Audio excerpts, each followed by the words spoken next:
It's a beautiful day in Vancouver.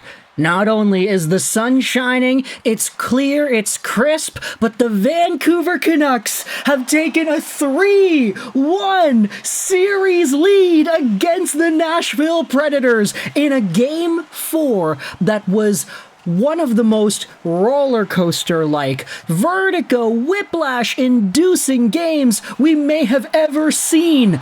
The Canucks win 4-3 in overtime.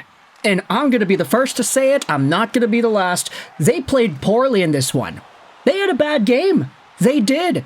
For like 45 to 50 minutes of the entire game's worth of time, the Canucks didn't do anything. And I think just going through the motions, reading what was going on social media, texting my buds in the group chat, just kind of getting the vibes of the fans and the people in this environment and this community, a lot of us were kind of done. For parts of this game, sure, the Canucks were down by 1 for a good chunk of the game.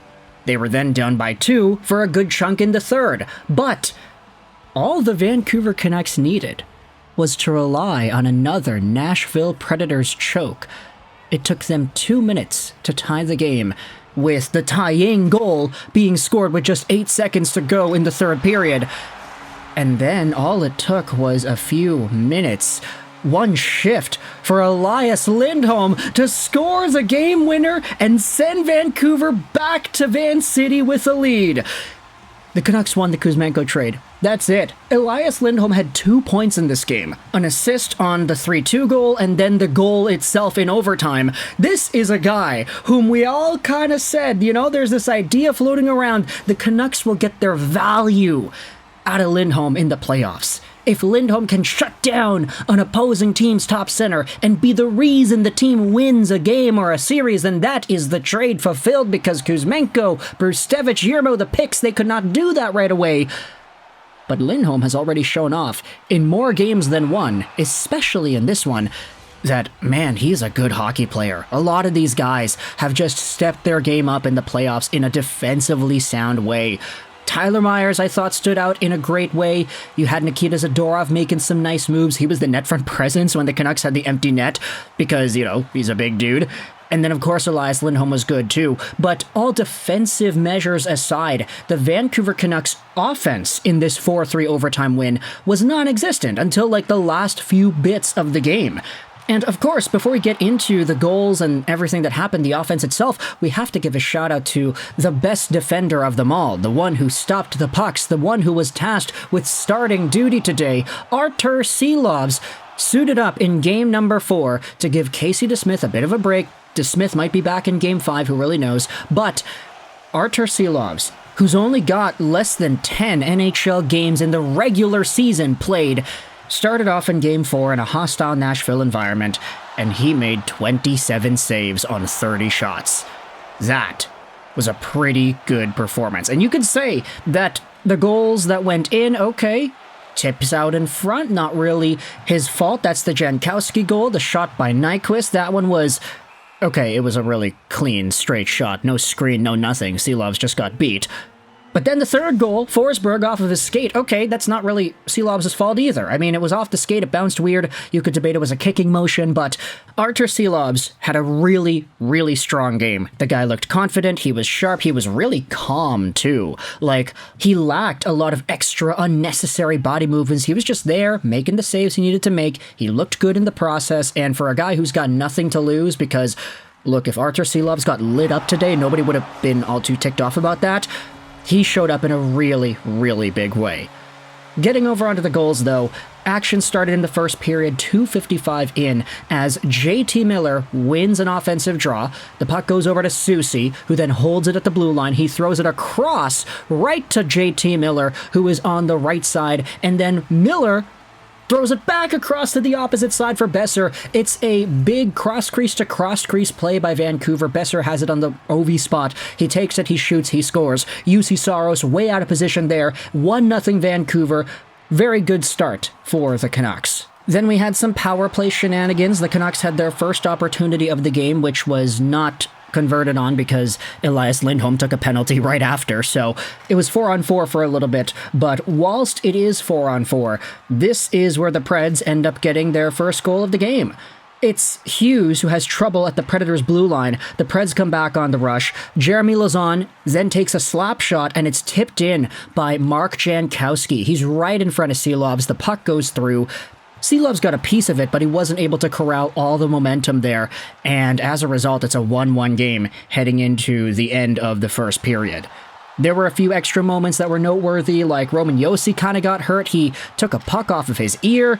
Tyler Myers took a puck off of his face. Lots of guys going out there and getting hit by the puck. Carrier also had a breakaway-ish that was stopped by Arturs Silovs. A lot of confidence there in the young Latvian goaltender.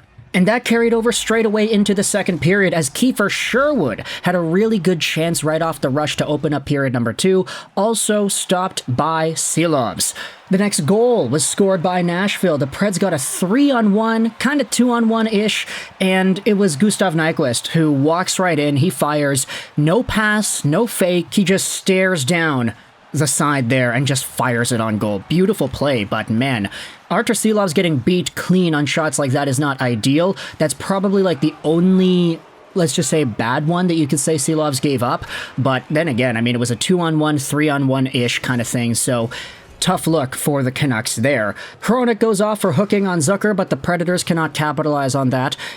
And at the 10-minute mark of the second, this is where the Canucks get their first shot on goal of the period. It is Nils Höglander with a wraparound attempt that is stopped up, but this is the theme that we start to see as the game continues. The Vancouver Canucks cannot get shots. They're just getting completely shut down. The Predators are bullying them. Quinn Hughes is getting hit like crazy. So is Phil Hronek. This team just cannot control their offense in a way that allows them to get pucks on goal. And as the second period and eventually the third period goes through, that's when the game really slows down for Canucks fans, because at the start of the third period, the Preds get a really weird goal. Roman Josi gets around Phil Hronek because Hronek fell down. He centers it, and on a rebound, Josi goes off a Forsberg skate and in. It's 3-1 Nashville, 12 seconds into the third, and the Canucks have not been getting any sustained offense. A lot of their guys have been missing the net, they can't get their shots through, and it all looks like doom and gloom. Until you get to the final 3 minutes of the game. Because the Canucks pull the goalie, Arturs Silovs goes over to the bench. I'm kind of thinking, okay, it's a 2-goal deficit, the Preds are going to win this game, like, there's no reason Vancouver should be able to come back here, but then the Canucks score! Okay. The Canucks, really good play. Miller goes over to the goal line. It's Lindholm on the side of the net. He goes cross-crease to Brock Boeser, who takes some time to settle it, and then he fires it off of Saros' skate and in. There's 3 minutes to go, and the Canucks are within 1, but on the ensuing play, this is when Colton Sissons has an opportunity to seal the deal and end the game, as he has a mini rush on the left side. He tries to come into the middle, going for the empty net, but he hits the post! Oh no! Colton Sissons had the game on his stick, but the Canucks survived this moment.